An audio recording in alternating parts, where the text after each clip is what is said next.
On November 14, 1910, crowds gathered along the waterfront in Hampton Roads, Virginia, to watch something no one had ever seen before. A small wooden airplane sat perched on a temporary platform built over the bow of a U.S. Navy cruiser, the USS Birmingham. At the controls was Eugene Burton Ely, a young American aviator working with aircraft designer Glenn Curtiss, one of the leading pioneers of early aviation. Ely was not a military officer. He was an exhibition pilot, a former automobile salesman who had become one of Curtiss's most skilled flyers during a time when aviation was still a dangerous public spectacle. The idea behind the stunt was simple but revolutionary. Could an airplane take off from a ship at sea? Airplanes were still new, and military leaders wondered whether they could be useful for scouting enemy fleets or directing naval gunfire.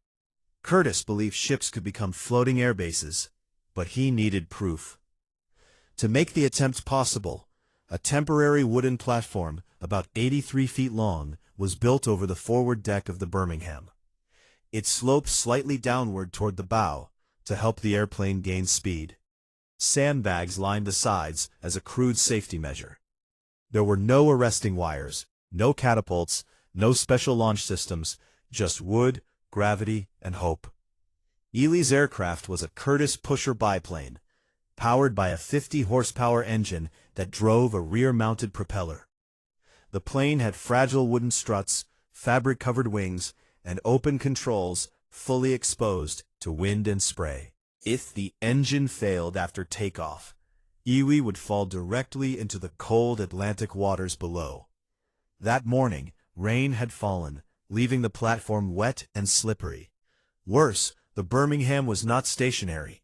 It steamed slowly into the wind to help generate lift for the airplane's wings.